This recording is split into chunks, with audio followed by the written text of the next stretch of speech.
तो जय नमस्कार दोस्तों, आप सभी का स्वागत है हमारे यूट्यूब चैनल रैपिड स्टडी में। तो चलिए करते हैं अपनी जो अर्जुन सीरीज चल रही थी उसके एपिसोड नंबर 5 और 6 पर।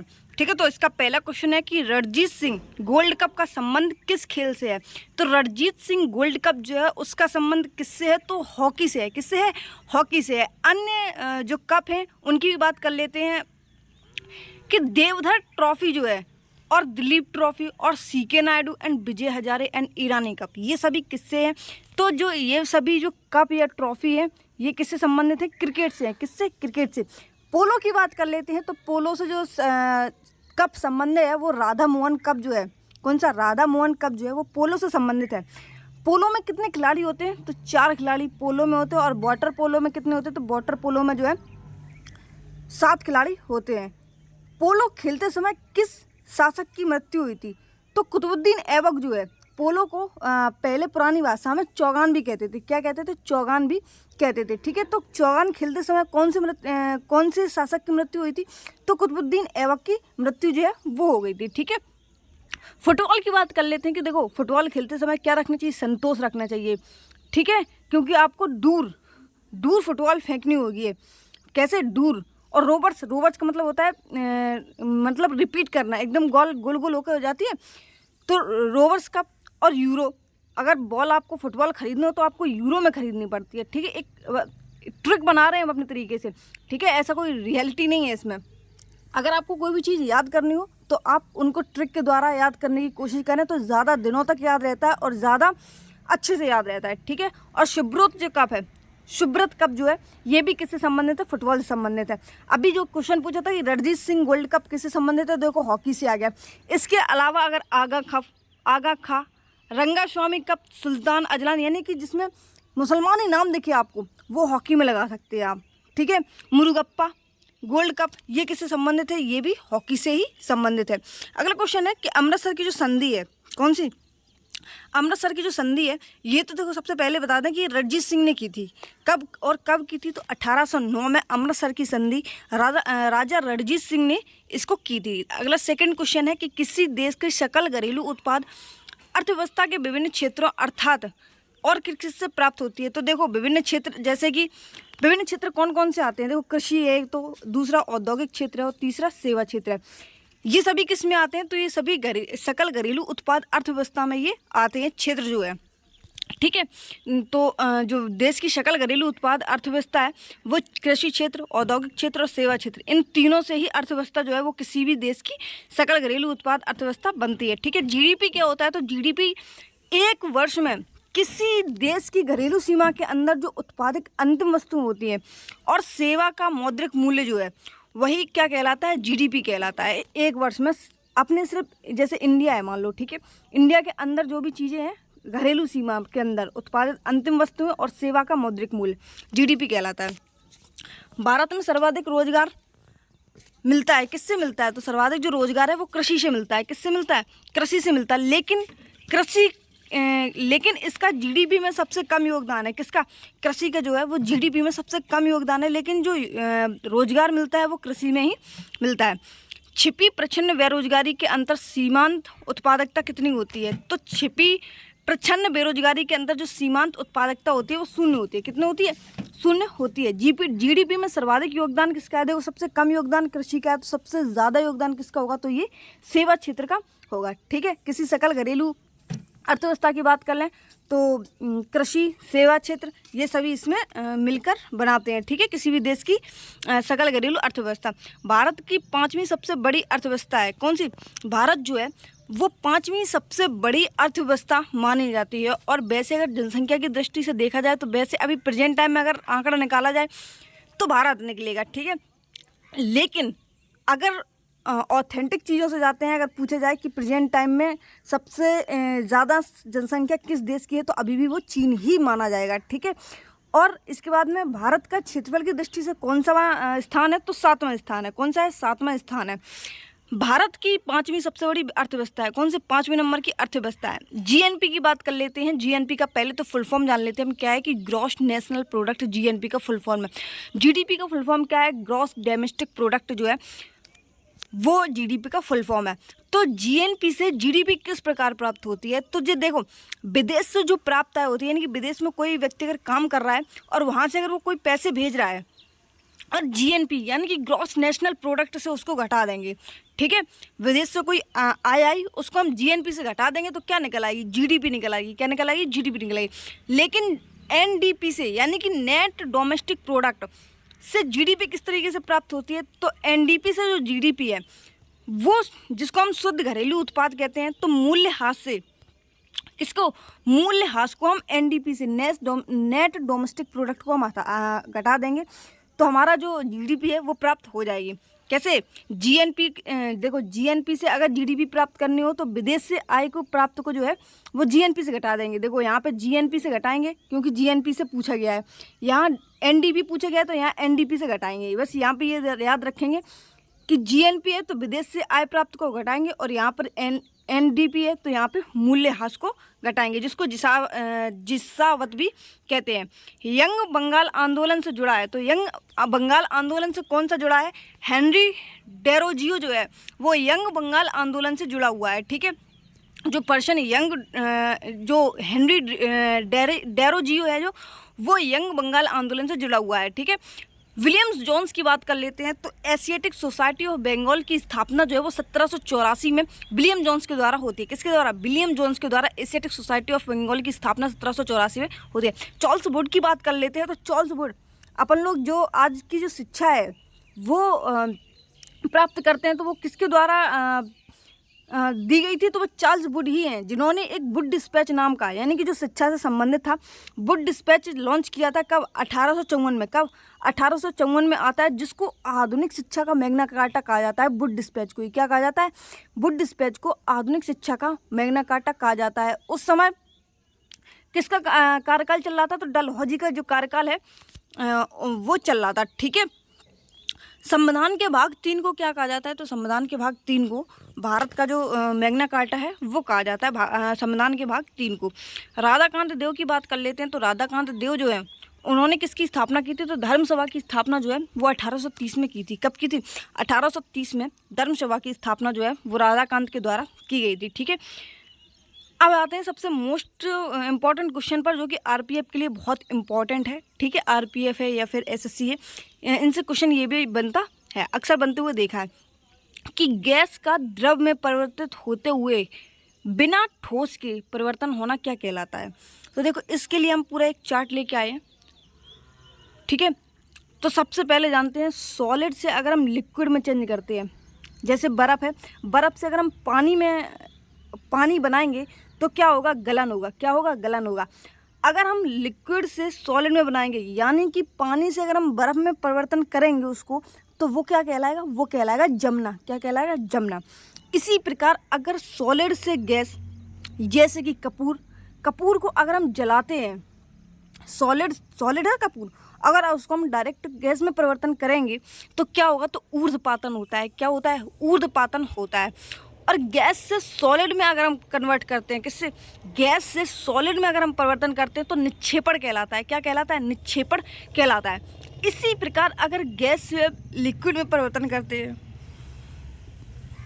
जैसे पानी है, भाप बन के उड़ता है, ठीक है, और उसी से अगर कोई पानी कलेक्ट किया जाए उसी भाप से, तो क्या कौन सी क्रिया कहलाती है? तो बाष्पीकरण कहलाती है। क्या कहलाती है? संघनन कहलाता है। गैस से अगर लिक्विड बनता है, तो गैस से लिक्विड बनता है तो संघनन कहलाता है, और लिक्विड से अगर गैस बनता है तो बाष्पीकरण कहलाता है। जैसे पानी को अगर उबालो तो वो धीरे धीरे उड़ जाता है, दूध को उबालो तो वो धीरे धीरे गैस में परिवर्तन हो जाता है, ठीक है। और गैस से अगर लिक्विड को प्राप्त करना हो तो क्या? तो संघनन कहलाता है, ठीक है। मगध महाजनपद किन नदियों के से घिरा हुआ था? तो कितने महाजनपद हैं? तो पहले तो बात कर लें, 16 महाजनपद थे। अंग, मगध, काशी, कौशल, बज्जीमल्ल, चेती, वत्स, कुरु, पांचाल, अस्का, अवंती। इसके बाद में गांधार, कंबोज, मत्स्य, सुरसेन, ये जो 16 है वो महाजनपद हैं, जिनमें से एक था मगध। कौन था? मगध, जो किस नदी से घिरा हुआ था? गंगा और सोन नदी से ये घिरा हुआ था। कौन सा?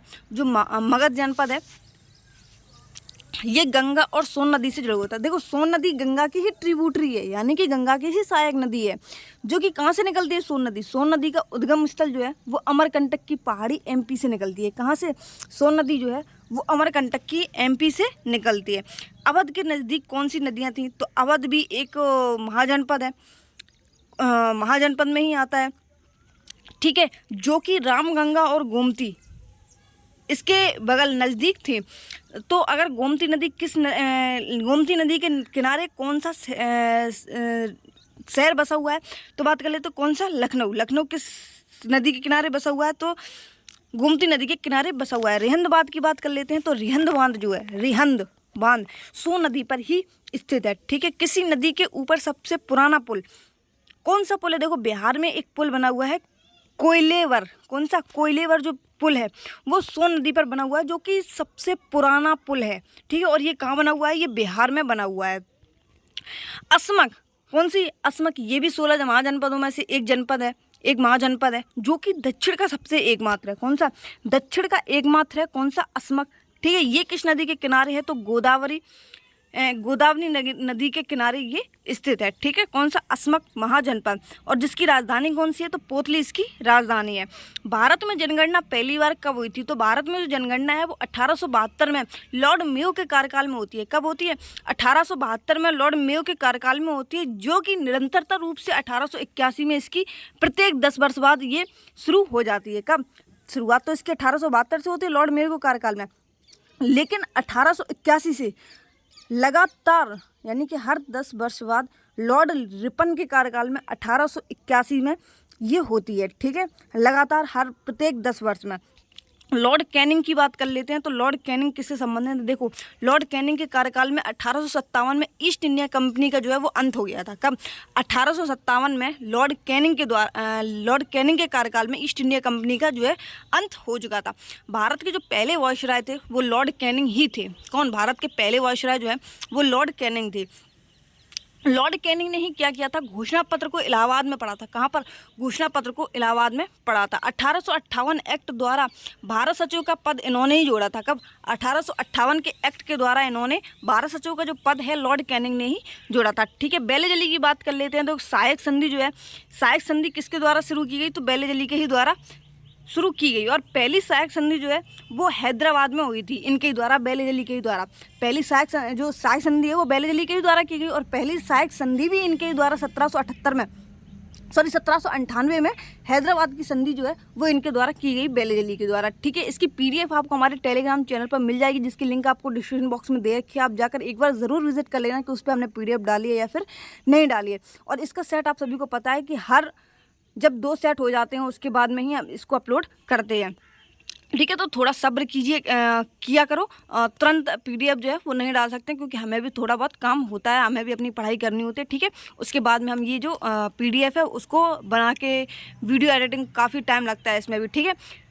एक बार आप खुद ट्राई कीजिए, आपको पता चल जाएगा कि आप किस तरीके से करते हैं, किस तरीके से नहीं करते हैं। लॉर्ड मेयो की बात कर लेते हैं, तो 1872 में जनगणना की शुरुआत होती है लॉर्ड मेयो के कार्यकाल में। पहली दशकीय आधार पर जनगणना कब होती है? तो पहली दशकीय यानी कि हर 10 वर्ष बाद कब होती है? 1881 में, अभी आपको बताया था हमने, लॉर्ड रिपन के कार्यकाल में होती है। कब होती है? लॉर्ड रिपन के कार्यकाल में ये होती है। कॉर्नवालिस की बात कर लेते हैं, तो भारत में जो पुलिस सेवा है और सिविल सेवा है जो, वो किसके द्वारा? लॉर्ड कॉर्नवालिस के ही द्वारा इसकी स्थापना की गई थी। और स्थायी बंदोबस्त की शुरुआत जो भी है वो लॉर्ड कॉर्नवालिस के द्वारा ही की गई थी। अगला क्वेश्चन है कि स्वतंत्र भारत में किस राज्य की पहली महिला राज्यपाल नियुक्त की गई थी? तो उत्तर प्रदेश की जो सरोजनी नायडू है, इन्हें फर्स्ट गवर्नर चुना गया था यूपी का, ठीक है। पहले अगर भारत की बात कर लेते हैं, भारत में पहली गवर्नर फीमेल्स किसको चुना गया था? तो सरोजनी नायडू को ही चुना गया था, जो कि INC की पहली इंडियन फीमेल थी। कौन? INC यानी कि भारतीय महिला कांग्रेस की अध्यक्ष ये रह चुकी हैं, ठीक है। और वैसे अगर INC की पहली फीमेल अध्यक्ष की बात कर लेते हैं तो वो है एनी बेसेंट। और जहाँ पे अगर भारतीय लग जाए तो वहाँ पे सरोजनी नायडू आ जाएंगी। इन्हें भारत कोकला के नाम से भी जानते हैं। किसको? सरोजनी नायडू को, जो कि पहली महिला राज्यपाल थी। कहाँ की? उत्तर प्रदेश की, ठीक है। इनकी पुस्तकें हैं द ब्रोकन विंग्स। कौन सा? द ब्रोकन विंग्स बहुत ज़्यादा पूछी जाती है। द गोल्डन थ्रेशोल्ड जो इनकी पहली पुस्तक है, कौन सी? द गोल्डन थ्रेशोल्ड जो इनकी पहली पुस्तक है वो मानी जाती है। ठीक है, यूपी के अगर पहले सीएम की बात कर लेते हैं तो श्री गोविंद बल्लभ पंत जो हैं वो यूपी के फर्स्ट सीएम हैं। कौन से? गोविंद बल्लभ पंत। और कल्याण सिंह कौन है? तो जो कल्याण सिंह है वो है, उनका सबसे कम कार्यकाल जो है वो उत्तर प्रदेश में रहा है। ठीक है, सीएम के रूप में। द वर्ड्स ऑफ टाइम, कौन? द वर्ड्स ऑफ टाइम, ये भी किनकी है? तो ये भी सरोजनी नायडू की है। ठीक है, उत्तर प्रदेश की वर्तमान के राज्यपाल की बात कर लेते हैं तो वर्तमान में जो राज्यपाल हैं वो है आनंदीबेन पटेल। और मणिपुर बहुत चर्चा में रहा है अभी हाल ही में। ठीक है, वहाँ पे बहुत सारे दंगे वगैरह हुए हैं, तो वहाँ पर भी जानना जरूरी है कि वहाँ के जो राज्यपाल हैं वो कौन है। तो वो हैं अनसुईया उइके। कौन है? अनसुईया उइके हैं। भारत की पहली महिला सीएम की बात कर लेते हैं, यानी कि भारत की पहली जो महिला सीएम बनी थी वो कौन बनी थी? तो सुचेता कृपलानी जो है वो बनी थी। लेकिन अगर गवर्नर की बात कर लेते हैं तो कौन बनी थी? अभी बताया आपको हमने, बनी थी कौन? सरोजनी नायडू जो है, एक जैसे नाम है, सुचेता कृपलानी और सरोजनी नायडू। ठीक है, तो भारत की पहली जो सीएम है वो सुचेता कृपलानी थी और गवर्नर जो है वो कौन बनी थी? वो बनी थी सरोजनी नायडू। देखो सर ओ आ रहा है ना इसमें, तो गवर्नर में GO भी आएगा। ठीक है, गवर्नर, इस तरीके से याद रख लेंगे। ठीक है, दोनों नाम एक जैसे हैं, सरोजनी नायडू और सुचेता कृपलानी। ठीक है, तो दोनों नाम ही आपको याद रखने हैं अच्छे तरीके से। निम्नलिखित में से किस संस्था की स्थापना 1982 में राष्ट्रीय स्तर पर किसानों के लिए ऋण सुविधा को सुव्यवस्थित करने के लिए की गई थी? तो देखो नाबार्ड जो है इसकी स्थापना 12 जुलाई 1982 को की जाती है। नाबार्ड किससे संबंधित है? तो कृषि को ऋण देने की सुविधा के लिए ये जो है नाबार्ड की स्थापना की गई थी। भारतीय खाद्य निगम यानी कि फूड कॉरपोरेशन ऑफ इंडिया की स्थापना जो है वो 1965 में की गई थी। कब? फूड कॉरपोरेशन ऑफ इंडिया की स्थापना जो है वो 1965 में की गई थी। नाबार्ड की स्थापना की बात कर लेते हैं तो नाबार्ड की जो स्थापना है वो 12 जुलाई 1982 को मुंबई में होती है। कहाँ पर? मुंबई में ये होती है। और किसकी सिफारिश पर ये की जाती है? तो सिबरमन कमेटी की सिफारिश पर नाबार्ड की स्थापना की जाती है। नाबार्ड का फुल फॉर्म क्या है? तो national bank for agriculture and rural development इसका फुल फॉर्म है। क्या है? National bank for agriculture and rural development. SIDBI की बात कर लेते हैं तो 1990 में इसकी स्थापना होती है। हेडक्वार्टर की बात कर लेते हैं तो कहाँ पर है? लखनऊ में, जिसका फुल फॉर्म क्या है? Small industrial development bank of India. क्या? Small industrial development of India इसका फुल फॉर्म है सिडबी का, जिसकी स्थापना 1990 में। हेडक्वार्टर कहाँ है? तो लखनऊ में ये स्थित है। IDBI की बात कर लेते हैं, industrial development bank of India. Industrial development bank of India जिसका मुख्यालय कहाँ पर है? तो लखनऊ में है। सिडबी लखनऊ में है और IDBI इसका हेडक्वार्टर कहाँ है? मुंबई में है। ठीक है, स्थापना की बात कर लेते हैं तो IDBI की स्थापना कहाँ होती है? 1964 में होती है और सिडबी की स्थापना जो है वो 1990 में होती है। दोनों चीज़ें ये अलग अलग हैं। ठीक है, इसमें सिर्फ S हटा दें तो देखो पहले IDBI की स्थापना होती है 1964 में, उसके बाद ही जो है इसमें S लगाया जाता है, यानी कि स्मॉल इंडस्ट्रियल, यानी कि इससे छोटा, यानी कि इंडस्ट्रियल जो है वो बड़ा है और स्मॉल इंडस्ट्रियल जो है उससे थोड़ा छोटा है। आकार के अनुसार सबसे बड़े से छोटे के अनुसार महासागरों का सही क्रम कौन सा है? तो देखो प्रशांत महासागर जो है वो महासागर का सबसे बड़ा जो है आकार, महासागरों में सबसे बड़ा जो आकार है वो किसका है? तो प्रशांत महासागर का है, जो कि 46% महासागरों का हिस्सा जो है सिर्फ केवल प्रशांत महासागर के पास में है। इसके बाद में अटलांटिक महासागर जो है ये नॉर्थ अमेरिका को साउथ अमेरिका से और यूरोप को अफ्रीका से अलग करने का काम करता है। कौन सा? अटलांटिक महासागर। हिंद महासागर की बात कर लेते हैं कि हिंद महासागर जो है दक्षिण भारत का जो महासागर है इसको कहा जाता है हिंद महासागर को। ये इसका हिस्सा जो है हिंद महासागर का किस किस जगह पर है? तो देखो अटलांटिक में भी है, हिंद में भी है और प्रशांत, इन तीनों में ही इसका हिस्सा है, जो कि इसका सबसे बड़ा द्वीप। अगर सबसे बड़े द्वीप की बात कर लेते हैं तो मेडागास्कर किस पर स्थित है? तो हिंद महासागर द्वीप जो है वो मेडागास्कर सबसे बड़ा द्वीप है। विश्व के सबसे बड़े द्वीप की बात कर लेते हैं तो ये किसका है? ग्रीनलैंड सबसे बड़ा विश्व का द्वीप है, जो कि कहाँ पर स्थित है? ये ग्रीनलैंड में, सॉरी डेनमार्क में ये स्थित है। कौन सा? ग्रीनलैंड जो है वो डेनमार्क में स्थित है। एस शेप का महासागर कौन सा है? तो एस शेप का जो महासागर है वो अटलांटिक है। कौन सा है? अटलांटिक महासागर जो है वो एस शेप का महासागर है। सर्वाधिक जो ज्वालामुखी हैं वो भी यहीं अटलांटिक में ही आते हैं, जिसको हम अगली विनायक के नाम से भी जानते हैं, जिसे हम रिंग ऑफ फायर के नाम से जानते हैं। ठीक है, कौन 1876 में स्थापित इंडिया एसोसिएशन के संस्थापक में से एक थे? तो सुरेंद्र नाथ बनर्जी जो हैं वो इंडियन एसोसिएशन के संस्थापक माने जाते हैं। दादा भाई नौरोजी की बात कर लेते हैं कि इन्होंने क्या किया था। तो 1866 में इन्होंने ईस्ट इंडिया एसोसिएशन की स्थापना लंदन में की थी। कहाँ पर? 1866 में ईस्ट इंडिया एसोसिएशन की स्थापना लंदन में दादा भाई नौरोजी ने की थी। ये आईएनसी के 3 बार अध्यक्ष रह चुके। कौन? दादा भाई नौरोजी जी हैं, वो कांग्रेस के 3 बार अध्यक्ष रह चुके। रास्ता गुफ्तार पत्रिका जो है वो इनकी है। कौन सी? राष्ट्र गुफ्तार पत्रिका जो है वो इनके ही द्वारा ली गई थी। रहनुमाई सभा की बात कर लेते हैं। तो रहनुमाई सभा की स्थापना जो है वो दादा भाई नौरोजी के द्वारा की थी। राष्ट्रीय आय का जो आकलन करने वाले हैं वो कौन है? तो राष्ट्रीय आय का आकलन करने वाले दादा भाई नौरोजी जी ही हैं। शिशिर कुमार घोष की बात कर लेते हैं। तो 1875 में इंडियन लीग की स्थापना करने वाले कौन हैं? तो शिशिर कुमार घोष जो है वो 1875 में इंडियन लीग की स्थापना करने वाले हैं। एमजी रनाड़ी की बात कर लेते हैं। तो पूना सार्वजनिक सभा 1870 में, कब? पूना सार्वजनिक सभा 1870 में एमजी रनाड़े ने की थी।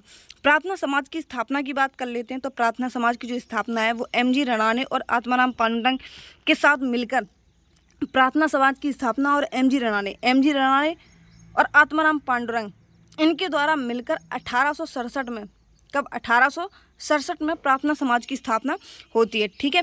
पूना सार्वजनिक सभा 1870 में एमजी रनाड़े के द्वारा की गई थी। कॉर्नवालिस ने स्थायी बंदोबस्त की शुरुआत कहाँ से कहाँ की थी?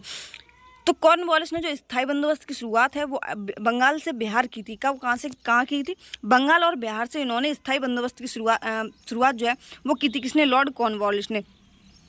महलवाड़ी व्यवस्था की बात कर लेते हैं। तो ये हॉल्ट मैकेंजी के द्वारा महलवाड़ी व्यवस्था जो है वो चलाई गई थी। रैयतवाड़ी व्यवस्था की बात कर लेते हैं। तो रैयतवाड़ी व्यवस्था जो है वो 1820 में, कब?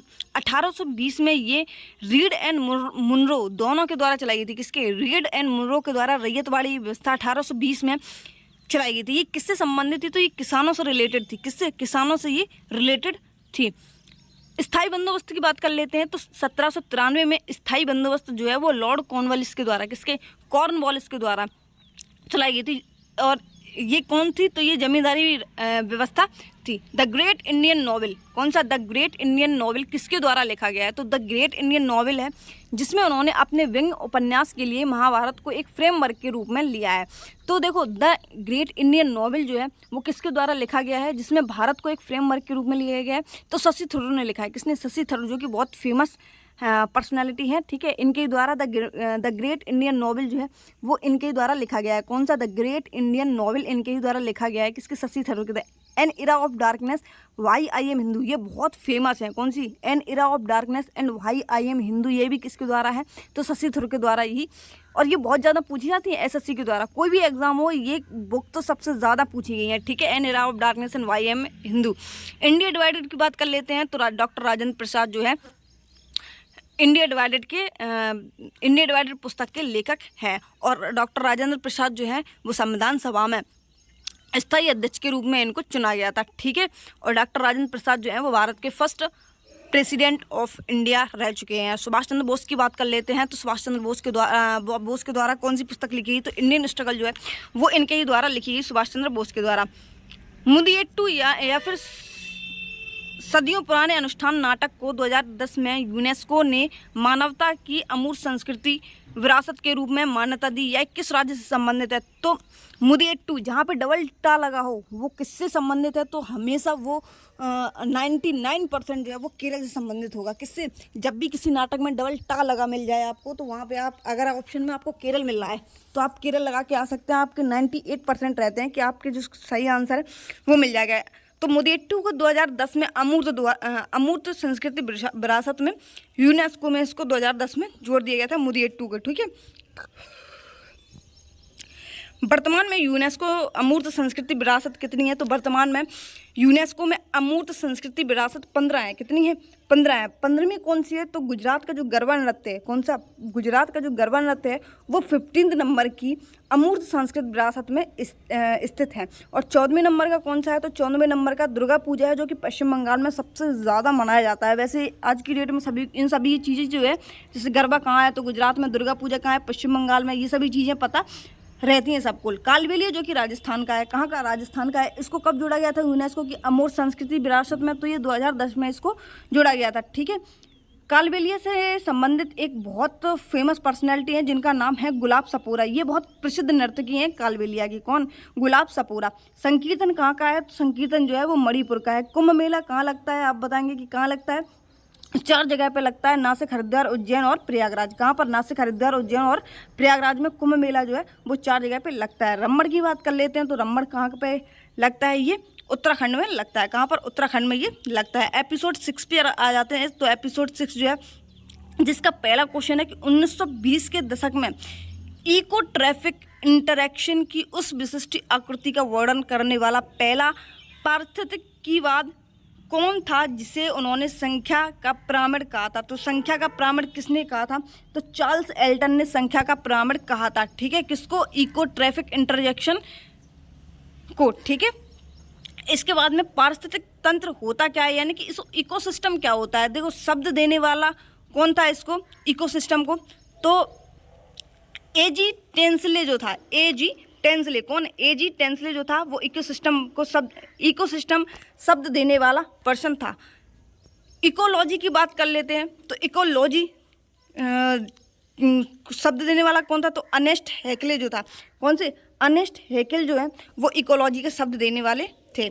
ऊर्जा का 10% प्रवाह, ऊर्जा का 10% प्रवाह कौन किस व्यक्ति ने दिया? तो ऊर्जा का 10% प्रवाह जो है किसके अनुसार ऊर्जा एक दिशीय है? तो लिंडमैन के द्वारा। किसके द्वारा? लिंडमैन के द्वारा ऊर्जा का जो संचार है वो एक दिशा में होता है। किसमें? एक दिशा में होता है। ऊर्जा पिरामिड हमेशा कैसा होता है? तो ऊर्जा का जो पिरामिड है वो हमेशा सीधा होता है। कैसा होता है? सीधा होता है। चिपको। अब आते हैं थोड़े से आंदोलन के बारे में। किसके आंदोलन के बारे में? पहला आता है चिपको आंदोलन से संबंधित हैं। तो चिपको आंदोलन से संबंधित कौन है? तो सुंदरलाल बहुगुणा और चंदी प्रसाद जो है वो चिपको आंदोलन से संबंधित हैं। और चिपको आंदोलन किससे था? तो पेड़ों की कटाई से संबंधित चिपको आंदोलन था। ठीक है, जिसमें पेड़ काटे जा रहे थे उनको रोकने के लिए चिपको आंदोलन चलाया गया था सुंदरलाल बहुगुणा और चंदी प्रसाद के द्वारा। प्रथम पृथ्वी सम्मेलन की बात कर लेते हैं तो प्रथम पृथ्वी सम्मेलन जो है वो 1992 में हुआ था। कब हुआ था?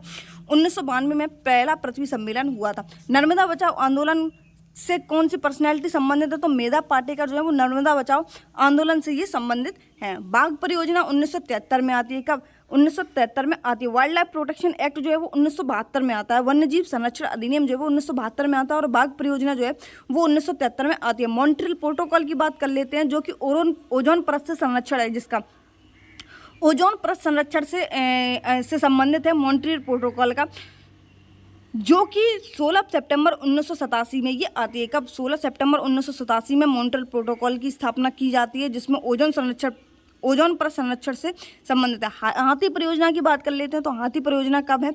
तो 1992 में जो हाथी परियोजना है वो आती है। ग्रीन मफलर का संबंध किससे है? तो ग्रीन मफलर का जो संबंध है वो ध्वनि प्रदूषण से है। किससे?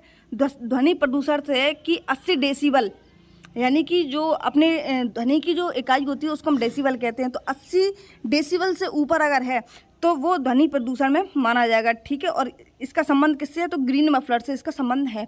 वर्ड्स मैन ऑफ इंडिया किसको कहते हैं? तो सलीम अली को कहते हैं। किसको? सलीम अली को कहते हैं। Tiger man of India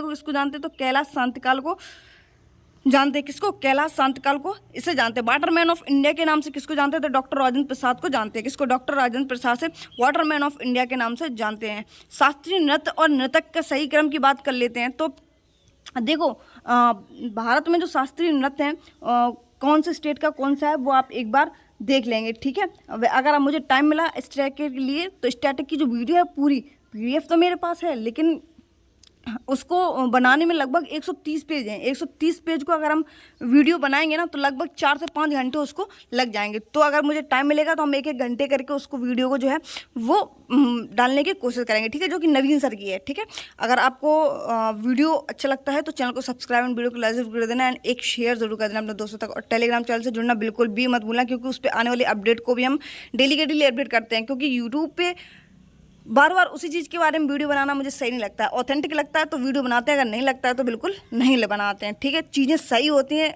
authentic तो ही वीडियो आता है, वरना फालतू में नहीं बनाते वीडियो। ठीक है, उड़ीसी की बात कर लेते हैं तो जितने भी महापात्रा वाले नाम हैं, चाहे केलुचरण महापात्रा हो, ठीक है, जितने भी महापात्रा के नाम हैं वो किस में आएंगे? उड़ीसी में आएंगे। संयुक्ता पाणिग्रह, कौन सा? संयुक्ता पाणिग्रह जो है वो किस में आएंगी, तो ओडिसी में आएंगी। किरण सहगल, कौन सी, किरण सहगल और सोनल मानसिंह। सोनल मानसिंह दो नृत्यों से जुड़ी हुई हैं, किससे, एक तो भरतनाट्यम से भी जुड़ी हुई हैं और ओडिसी नृत्य से भी जुड़ी हुई हैं। ऐसे कई पर्सन हैं जो दो दो नृत्य करते हैं, ठीक है। कोई तो दो दो तीन तीन वाद्यंत्र से भी जुड़े हुए हैं, ठीक है। तो ऐसे बहुत सारे लोग हैं, उनको याद रखेंगे। तो सोनल मानसिंह किससे, भरतनाट्यम और उड़ीसी नृत्य दोनों से जुड़ी हुई हैं। केलीचरण महापात्रा और किरण सहगल और संयुक्ता पाणिग्रह ये किससे जुड़ी हुई हैं, तो उड़ीसी नृत्य से जुड़ी हुई हैं। कथक, कौन सा, कथक। देखो एक तो कथक होता है और एक कथक होता है। कथक कहाँ का है, तो उत्तर प्रदेश का है, और कथक कहाँ का है, तो ये केरल का है।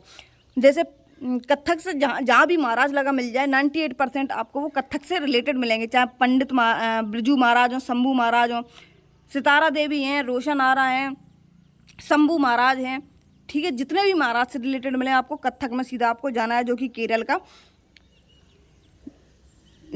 का नाट्य शास्त्र नृत्य है। भरतनाट्यम की बात कर लेते हैं तो तमिलनाडु का ये नृत्य है, कौन सा, भरतनाट्यम, ठीक है। रुक्मणी देवी, बैजंती माला, पन सुब्रमण्यम, बाला सरस्वती और लीला सैमसंग और लक्ष्मी विश्वनाथ, ये सभी किससे हैं, भरतनाट्यम से संबंधित हैं। रुक्मणी, बैजंती माला, पद्म सुब्रमण्यम, बाला सरस्वती और लीला सैमसन और लक्ष्मी विश्वनाथम। यामिनी कृष्णमूर्ति दो नृत्यों से जुड़ी हुई हैं, एक तो कच्चीपुड़ी और दूसरा भरतनाट्यम। किससे, कच्चीपुड़ी और भरतनाट्यम। इनकी ये एक पुस्तक है, किसकी, यामिनी कृष्णमूर्ति की, जो इन्होंने भरतनाट्यम पर लिखी हुई है। कौन सी है, ए पैशन फॉर डांस, कौन सा, sorry a passion of dance जो है वो इनकी ही पुस्तक है। कौन सी, ए पैशन ऑफ डांस, ठीक है। भरतनाट्यम से और कौन है, तो मल्लिका साराभाई जो है, कौन से, मल्लिका साराभाई जो है ये भी दो से जुड़े हुए हैं, एक तो भरतनाट्यम और दूसरा कुचिपुड़ी। किससे, कुचिपुड़ी और भरतनाट्यम से। मोहिनीअट्टम की बात कर लेते हैं तो मोहिनीअट्टम से कौन कौन सी पर्सनालिटी जुड़ी हुई हैं, तो एक तो देखो कल्याणी कुट्टी अम्मा जो है वो मोहिनीअट्टम से जुड़ी हुई हैं। कनक रेले कहाँ से है, मोहिनीअट्टम से है। हेमा मालिनी कहाँ से है, मोहिनीअट्टम से। और श्रीदेवी, देखो जितने ये श्रीदेवी, हेमा मालिनी, कनक रेले और कल्याणी अम्मा ये नायिका हैं, ठीक है, अभिनेत्री वगैरह जिसको हम कहते हैं, ये मोहिनीअट्टम से जुड़ी हुई हैं। किस भारतीय संविधान संशोधन अधिनियम द्वारा भारतीय संविधान में भाग 10 और 4 यानी कि 14A जोड़ा गया है। तो 14A किससे जोड़ा गया है, तो 42वां कॉन्स्टिट्यूशन अमेंडमेंट एक्ट 1976 जो है, कब, 1976 जो है 42वां कॉन्स्टिट्यूशन अमेंडमेंट हुआ था, किस संशोधन अधिनियम के द्वारा भाग जोड़ा गया है, तो 42वां कॉन्स्टिट्यूशन अमेंडमेंट एक्ट 1976 के द्वारा इसको जोड़ा गया था, जिसको हम लघु संविधान के नाम से भी जानते हैं। किसके, इस लघु संविधान के नाम से भी जानते हैं, ठीक है। जिसमें एक आर्टिकल जोड़ा गया था कि 39A, जो कि निःशुल्क कानूनी सहायता से संबंधित है। आर्टिकल 39A प्रस्तावना में 3 शब्द जोड़े गए इसी 42वें कॉन्स्टिट्यूशन अमेंडमेंट एक्ट के द्वारा। एक तो समाजवादी, पंचनिरपेक्षता और अखंडता। कौन सा, समाजवादी, पंचनिरपेक्ष और अखंडता जो वर्ड है वो इसके द्वारा जो है जोड़े गए थे, ठीक है। बाकी बात कर लेते हैं कि 42वें कॉन्स्टिट्यूशन अमेंडमेंट एक्ट के द्वारा और कौन कौन सी चीज़ें जोड़ी। तो इसमें भाग 4 जोड़ा गया, भाग 4 का भाग ए जोड़ा गया। कौन सा, भाग 4 का ए जोड़ा गया है, जिसमें क्या है कि मूल कर्तव्य, कौन से, मूल कर्तव्य जो कि रसिया के संविधान से लिए गए थे, जो कि जिसका आर्टिकल 51 का से का है। कौन सा, 51 का है। और भाग 14A भी जोड़ा गया। कौन सा, भाग जो 14 है ए, जो अभी क्वेश्चन बताया गया था कि भाग 14 है, जिसमें आर्टिकल कहाँ से कहाँ तक, 323 से ए से और 323B जो है। भाग 14 में कौन कौन सी 2 आर्टिकल हैं, 323A और 323B जो है वो भी 42वें कॉन्स्टिट्यूशन अमेंडमेंट एक्ट के द्वारा 1976 के द्वारा जोड़े गए। 89 कॉन्स्टिट्यूशन अमेंडमेंट एक्ट 2003 की बात कर लेते हैं तो जिसमें आर्टिकल 338A यानी कि जिसमें राष्ट्रीय अनुसूचित जनजाति आयोग यानी कि NCST का वर्णन है 338A का, ठीक है। ये 89 कॉन्स्टिट्यूशन अमेंडमेंट एक्ट 2003 में ये हुआ था। 92वें कॉन्स्टिट्यूशन अमेंडमेंट एक्ट की बात कर लेते हैं तो इसमें 4 भाषाएं जोड़ी गई 92 कॉन्स्टिट्यूशन अमेंडमेंट एक्ट के द्वारा। तो कौन सी, बोडो, डोंगरी, मैथिली और संथाली, ये 4 भाषाएं जो है वो 92वें कॉन्स्टिट्यूशन अमेंडमेंट एक्ट के द्वारा ये जोड़ी गई, ठीक है। अगला क्वेश्चन है कि निम्नलिखित में से किसे पूंजीगत व्यय माना जाता है। तो पूंजीगत व्यय किसको माना जाता है, जैसे कि संपत्ति पर किया गया खर्च जो है उसको पूंजीगत व्यय कहते हैं। जैसे कि सड़क है, इमारत है, बांध बनाना है, कोई अन्य कार्यक्रम जो है जिससे कि संपत्ति पर खर्च किया गया, ठीक है, बांध बनाना है, ठीक है, और रेल बनाना है और रेलवे लाइन का निर्माण करना है। इसी तरीके से जो भी पूंजीगत व्यय इसको कहते हैं। राजस्व व्यय क्या कहलाता है? जैसे अपन को गैस की सब्सिडी मिलती है, ठीक है, पेंशन वगैरह मिलती है, सैलरी मिलती है, छात्रवृत्ति मिलती है, ठीक है, और भी जितनी भी अपन को सैलरियाँ मिलती हैं वो किस में आती हैं? तो वो राजस्व व्यय में आती हैं, ठीक है। दो तरीके के व्यय होते हैं, एक तो पूंजीगत व्यय और दूसरा राजस्व व्यय। दक्षिण भारत में स्थित बांध की पहचान करें तो दक्षिण भारत में कौन सा बांध है? तो एक तो देखो मैट्टूर बांध है। कहाँ पर? मैट्टूर बांध है, जो कि कहाँ पर है? तमिलनाडु में कावेरी पर स्थित है। कहाँ पर? तमिलनाडु में कावेरी पर ये स्थित है। जो कि कावेरी की सहायक नदियाँ कौन कौन सी हैं? तो हेमवती, काबिनी, भवानी, ये सभी किसकी? कावेरी की नदी सहायक नदियाँ हैं। कौन सी? हेमवती, काबिनी और भवानी। रिहंद बांध की बात कर लेते हैं तो गोविंद बल्लभ पंत सागर बांध जो है इसको हम रिहंद बांध को कहते हैं। क्या? गोविंद बल्लभ पंत सागर बांध जो है वो रिहंद बांध को कहा जाता है। सोन नदी की सहायक नदी किसको कहते हैं? तो रिहंद नदी पर जो है वो सोन नदी की सहायक नदी रिहंद बांध पर है। यूपी के सोनभद्र जिले में 4 राज्यों के साथ सीमा बनाने वाला जो है वो सोनभद्र जिला है। सोनभद्र जिला कौन सा है? तो 4 राज्यों के साथ ये सीमा बनाता है, ठीक है, जो यूपी का सोनभद्र जिला है।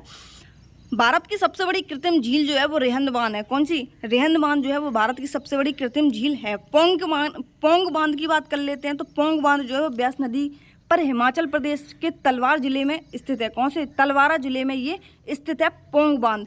पोंग बांध तलवारा जिले में हिमाचल प्रदेश की ब्यास नदी पर ये स्थित है। तलैया बांध की बात कर लेते हैं तो बराकर नदी पर ये स्थित है, कोडरमा जिले में। और कोडरमा जिला कहाँ है? झारखंड में ये स्थित है। कहाँ पर? बराकर नदी पर कोडरमा जिले में और झारखंड में ये स्थित है। कौन सा? तलैया बांध। इसके बाद अगला क्वेश्चन है कि कौन सा तत्व है एक्टिनाइड श्रेणी का सदस्य है? तो एक्टिनाइड श्रेणी का सदस्य कौन सा है? तो थोरियम जो है वो एक्टिनाइड श्रेणी का सदस्य है। कौन सा? एक्टिनाइड। आधुनिक आवास सारणी की बात कर लेते हैं तो आधुनिक आवास सारणी की खोज जो है वो मोजले ने की थी। किसने की थी? मोजले ने इसकी खोज की थी। क्रमांक पर आधारित जिसमें वर्तमान में तत्व कितने हैं? तो वर्तमान में आधुनिक श्रेणी में जो तत्व हैं वो कितने हैं? 118 तत्व हैं, जिसमें से 4 ब्लॉक हैं। 4 ब्लॉकों में इसको बांटा गया है। किसको? आधुनिक आवास सारणी को SDPF में। किसमें? SDPF में इसको बांटा गया है आवर्त सारणी को। इसमें 18 वर्ग तथा 7 आवर्त हैं। कितने? 18 वर्ग तथा 7 आवर्त जो है वो आधुनिक आवर्त श्रेणी में स्थित हैं, जिसमें 118 तत्व हैं और मोजले ने इसकी खोज की है, जिसमें 4 ब्लॉक हैं SDPF, ठीक है। एस ब्लॉक कौन सा होता है? तो जो शुरुआती वाले होते हैं उसको एस ब्लॉक कहते हैं। डी ब्लॉक कौन होते हैं? तो अगर आपने श्रेणी देखी होगी, आवर्त श्रेणी देखी होगी, आपने हाई स्कूल और 12th में पढ़ी होगी, अगर 11th 12th हाई स्कूल इन तीनों में पढ़ाई जाती है आवर्त सारणी। और पी ब्लॉक किसको कहते हैं? जो ये वाले होते हैं, ठीक है। आप एक बार श्रेणी पढ़ सकते हैं। अगर आप RPF की तैयारी कर रहे हैं या फिर रेलवे की किसी भी ग्रुप डी या फिर किसी की भी तैयारी कर रहे हैं तो आपको साइंस में आना बहुत ज़रूरी है, बहुत अच्छे से, ठीक है।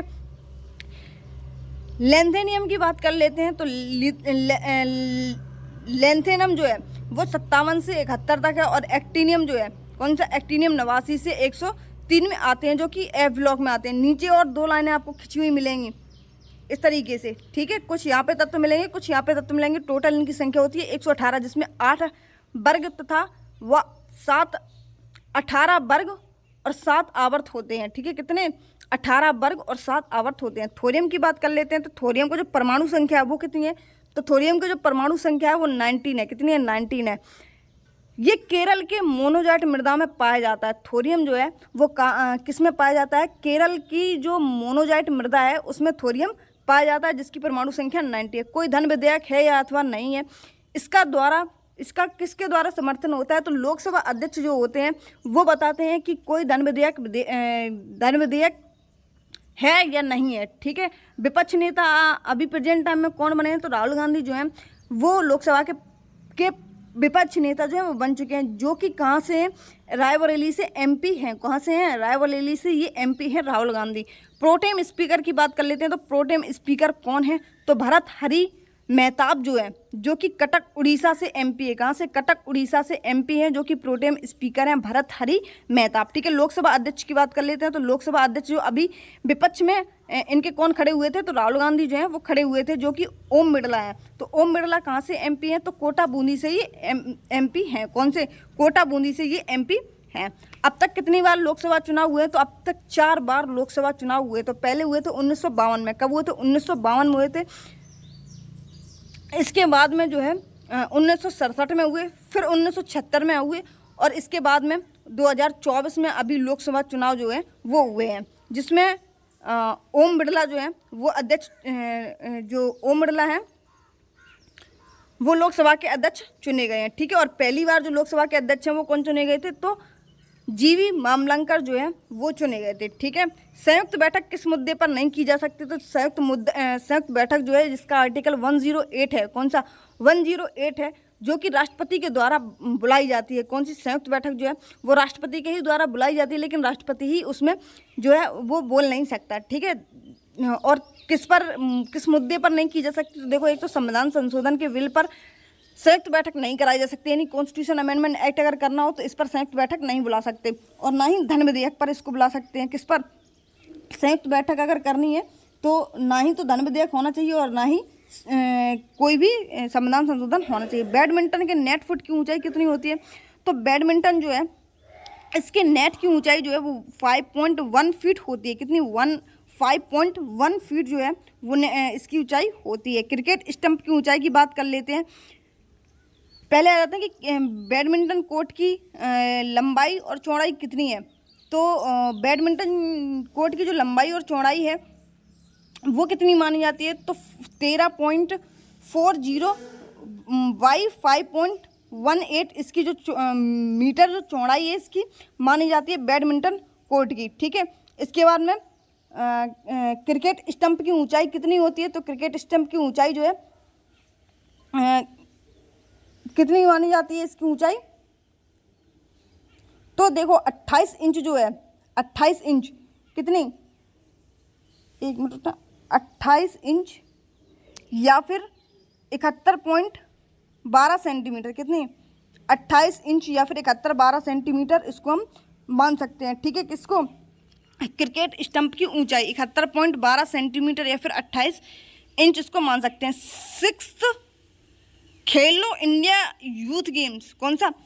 6th खेलो इंडिया यूथ गेम्स 2023 की मेजबानी कौन करेगा? तो 6th खेलो इंडिया यूथ गेम्स की मेजबानी ये किसके द्वारा की जाएगी? तो तमिलनाडु के द्वारा की गई थी। किसके द्वारा? तमिलनाडु के द्वारा की गई थी। और जिसमें विजेता राज्य कौन था? तो विजेता राज्य तो जो है वो महाराष्ट्र था। 36वें राष्ट्रीय खेल कहाँ हुए? तो 36वें राष्ट्रीय खेल जो है वो गोवा में हुए, जिसमें विजेता महाराष्ट्र रहा है। चाहे खेलो इंडिया यूथ गेम हो या फिर राष्ट्रीय खेल हो, विजेता दोनों में महाराष्ट्र ही रहा है। और हुए कहाँ थे? तो खेलो इंडिया तमिलनाडु में हुए थे और राष्ट्रीय खेल जो है वो गोवा में हुए थे। पहली भारतीय महिला हॉकी लीग 2024 का आयोजन कहाँ होगा? तो पहली भारतीय राष्ट्रीय हॉकी लीग जो है वो 2024 का आयोजन झारखंड में होगा। खेलो India university game 4th number के, ये कहाँ पर हुए थे? तो खेलो इंडिया यूथ गेम्स जो है वो गुवाहाटी में हुए थे, जिसमें विजेता कौन था? तो चंडीगढ़ जो है वो इसमें विजेता रहा था। खेलो इंडिया पैरा गेम्स की बात कर लेते हैं। पहली बार कहाँ हुए थे खेलो इंडिया पैरा गेम्स? तो ये दिल्ली में हुए थे। कहाँ पर? दिल्ली में हुए थे। और विजेता कौन है इसमें? तो विजेता जो है वो हरियाणा रहा था। खेलो इंडिया मल्टी बीच गेम्स जो है ये कहाँ पर हुए? तो दीव में पहली बार हुए हैं। कहाँ पे? दमन एंड दीव वाला दीव में ये पहली बार हुए हैं। और विजेता कौन रहा है? तो विजेता जो है वो मध्य प्रदेश रहा है। ओलंपिक शीतकालीन खेल 2026 कहाँ खेले जाएंगे? तो विंटर ओलंपिक जो है 2026 में कहाँ खेले जाएंगे? तो मिलोना कार्टिना में ये खेले जाएंगे। और मिलोना कार्टिना कहाँ पर स्थित है? तो ये इटली में स्थित है। ओलंपिक की बात कर लेते हैं, फर्स्ट ओलंपिक की। तो फर्स्ट ओलंपिक की शुरुआत जो है वो 1896 में एथेंस में होती है। कहाँ पर होती है? 1896 में फर्स्ट ओलंपिक गेम की शुरुआत एथेंस में होती है। 32 में ग्रीष्मकालीन यानी कि 32 में समर ओलंपिक गेम्स जो है वो कहाँ पर हुए थे? तो 32 में जो समर ओलंपिक गेम्स हैं 2020 वाले वो टोक्यो जापान में हुए थे, जिसमें ओलंपिक में भारत को जो स्थान रहा था वो 48 नंबर का रहा था। और पैरा ओलंपिक की बात कर लेते हैं तो 24 इसका जो स्थान है वो रहा था। और 33वें नंबर के 2024 में कहाँ खेले जाएंगे? तो ये पेरिस ओलंपिक में ये खेले जाएंगे 33वें नंबर के। ठीक है, जिसकी शुरुआत हो चुकी है, मसाल वगैरह जलाई जा चुकी है पेरिस में। 34वें ग्रीष्मकालीन ओलंपिक 2028 कहाँ होंगे? तो 2028 वाले लॉस एंजलिस में होंगे। देखो, टोक्यो में हो चुके हैं, पेरिस में होने वाले हैं, जिसकी शुरुआत हो चुकी है। और 28 में कहाँ होंगे? तो लॉस एंजलिस जो कि USA में होंगे। ग्रीष्म ओलंपिक और शीतकालीन ओलंपिक के बीच कितने वर्ष का अंतराल रहता है? तो ग्रीष्म ओलंपिक और शीतकालीन ओलंपिक के बीच में 2 वर्ष का अंतराल जो है वो रहता है। ठीक है, 2005 को कार्य के अधिकार के रूप में जाना जाता है क्योंकि सरकार द्वारा उन लोगों को एक वर्ष में 100 दिन का रोजगार की गारंटी देता है जिन्हें कार्य की जरूरत है और जो कार्य करने में सक्षम है। तो देखो मनरेगा जो नाम है वो इसका 2000 में नाम था, क्या था? महात्मा गांधी नाम जो है मनरेगा प्रेजेंट टाइम में जो नाम है जिसको 2009 में चेंज कर दिया गया था। कब? 2 अक्टूबर 2009 में। देखो 2 अक्टूबर को क्या होता है? महात्मा गांधी जी की जयंती होती है और उसी दिन नरेगा में एमजी जोड़ दिया गया है, यानी कि Mahatma Gandhi national rural empowerment guarantee act. ठीक है, इसका नाम 2009 में कर दिया गया। इसके पहले इसका नाम क्या था? तो जो नरेगा एक्ट है 2005 के द्वारा 2 फरवरी 2006 में इसकी शुरुआत की जाती है। 2005 का एक्ट था और 2 फरवरी 2006 में इसकी शुरुआत की जाती है। कितने जिलों में शुरू की जाती है? तो 200 जिलों में इसकी शुरुआत की जाती है नरेगा एक्ट की। ठीक है, और 2009 में इसका नाम 2 अक्टूबर 2009 को इसका नाम एमजी यानी कि मनरेगा कर दिया गया। ठीक है, इसमें महात्मा गांधी जो है वो जोड़ दिया गया। अंतर्राष्ट्रीय ओलंपिक समिति के प्रथम अध्यक्ष कौन है? तो अंतर्राष्ट्रीय ओलंपिक समिति के जो प्रथम अध्यक्ष हैं वो हैं डेमेट्रियोस ब्रिकेलस। कौन से हैं? डेमेट्रियोस ब्रिकेलस जो हैं वो अंतर्राष्ट्रीय ओलंपिक समिति के प्रथम अध्यक्ष थे। इंटरनेशनल ओलंपिक कमेटी की बात कर लेते हैं। तो इंटरनेशनल ओलंपिक समिति की जो स्थापना है वो कब होती है? तो 13 जून 1894 में होती है। कब होती है? 13 जून 1894 में इसकी स्थापना होती है, जिसका मुख्यालय कहाँ पर है? इंटरनेशनल ओलंपिक कमेटी का तो लुसाने में है। कहाँ पे? लुसाने कहाँ पर है? ये स्विट्जरलैंड में स्थित है। वर्तमान में अध्यक्ष कौन है? तो थॉमस बाच जो है वो इंटरनेशनल ओलंपिक कमेटी के अध्यक्ष हैं। संस्थापक कौन है इंटरनेशनल ओलंपिक कमेटी के? तो पियरे और वेरंडे कुवार्टियन है। कौन से? वेरंडे कुवार्टियन जो है और पियरे, ये दोनों संस्थापक हैं।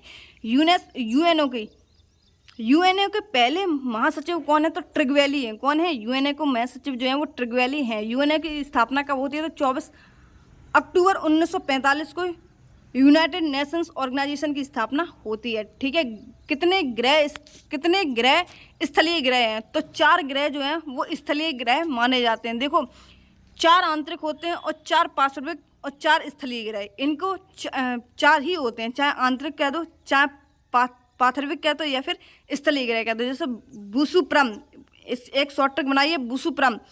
ठीक है, बुध, शुक्र, पृथ्वी और मंगल। ठीक है, सबसे बड़ा जिसमें जो है वो सबसे गर्म जो है वो शुक्र होता है। कौन सा? सबसे बड़ा जो शुक्र है। सबसे बड़े की बात कर लेते हैं तो बृहस्पति है। कौन है?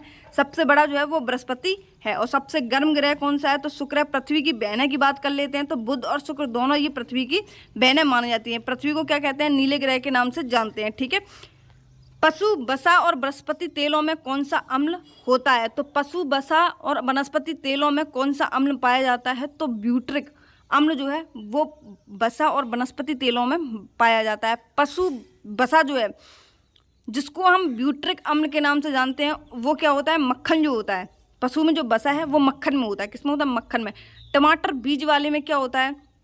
ऑक्जेलिक अम्ल जो है वो टमाटर में पाया जाता है। सिरके में की बात कर लेते हैं जिसको हम विनेगर कहते हैं। क्या? विनेगर। टमाटर जो है जिसमें बीज होते हैं उसमें ऑक्जेलिक अम्ल होता है और सिरका जो होता है उसमें एसिटिक अम्ल होता है। अमाशय की बात कर लेते हैं। अमाशय यानी कि उसमें कौन सा एसिड होता है? तो HCl जो है वो उसमें होता है। मधुमक्खी के डंक में मेथेनोइक अम्ल। कौन सा? मेथेनोइक अम्ल जिसको हम फॉर्मिक अम्ल भी कहते हैं। कौन सा? फॉर्मिक एसिड जो है वो मधुमक्खी के डंक में पाया जाता है। बोनालू त्यौहार की बात कर लेते हैं। ये कहाँ, किस राज्य में बोनालू उत्सव मनाया जाता है? तो ये तेलंगाना में मनाया जाता है। कौन सा? तेलंगाना में। आलू जो है वो किस में तले जाते हैं? तो तेल में ये तले जाते हैं। झारखंड की बात कर लेते हैं तो सरहुल, श्रावणी और फगुआ, श्रावणी और सरहुल ये कहाँ के हैं? तो ये झारखंड के जो नृत्य हैं वो हैं। तेलंगाना की बात कर लेते हैं तो बथुकम्मा, बथुआ जो है वो भी तेल में बनाया जाता है। आलू जो है वो भी तेल में बनाया जाता है। समक्का, मक्का भी किस में भूंजा जाता है? तो तेल में भूंजा जाता है। और मेदराम जात्रा ये भी कहाँ का है? ये भी तेलंगाना का है। धनु यात्रा कहाँ का है? धनु यात्रा उड़ीसा का है और मेदराम यात्रा ये तेलंगाना का है, मेदराम जाता। ठीक है, राजस्थान की बात कर लेते हैं तो गणगौर नृत्य जो है वो राजस्थान का है। ऊंट फेस्टिवल जो है, सॉरी, गणगौर फेस्टिवल भी होता है और नृत्य भी होता है, दोनों चीज़ें हैं। तो गणगौर फेस्टिवल जो है वो कहाँ का है, वो राजस्थान का। और ऊंट फेस्टिवल जो है वो भी राजस्थान का है। मरु फेस्टिवल भी कहाँ का है, तो राजस्थान का। और फूलडोल फेस्टिवल जो है वो भी राजस्थान का है। मकर बिलक्कू की बात कर लेते हैं तो मकर बिलक्कू, अतुकल पोंगल, पोंगल तमिलनाडु का है और अतुकल पोंगल किसका है, तो ये अतुकल पोंगल केरल का। और सिर्फ पोंगल पूछा जाए तो ये तमिलनाडु का है। त्रिशूरपुरम जो है ये भी कहाँ का है, ये केरल का है। बिशु उत्सव जो कि केरल का नव वर्ष के रूप में इसको बिशु उत्सव को मनाया जाता है। ठीक है, अगर आपको वीडियो अच्छी लगे तो चैनल को सब्सक्राइब एंड वीडियो को लाइक जरूर कर देना एंड वीडियो पूरा देखा कीजिए प्लीज़। बहुत इन्फॉर्मेटिव वीडियो आते हैं, आपको छोटी छोटी चीज़ें हैं जो आप भूल ना जाएं। वैसे तो सभी को याद रहती हैं, इसमें छोटी छोटी चीज़ें ज़्यादा रहती हैं। ठीक है, बार बार रिपीट करेंगे तो आपको ये याद हो जाएंगे। और अब नेक्स्ट वीडियो जो है इस पर तभी आएगा जब इसके जो सेट हैं 2 हो जाएंगे। ठीक है, 2 सेट जब हो जाएंगे तो इसके पर हम वीडियो बना देंगे और इसकी PDF है वो भी हम आपको टेलीग्राम चैनल पर आपको डाल देंगे। ठीक है, अगर आप यूपी की तैयारी कर रहे हैं तो भी हमारे चैनल से जुड़े रहिए, जिसमें हम डेली आपको यूपी GK, कभी यूपी GK GS जो है उसकी क्लासेस जो है वो हम कंटिन्यू चलाते हैं। ठीक है, मिलते हैं हमने नेक्स्ट वीडियो में, तब तक के लिए जय हिंद, बाय बाय।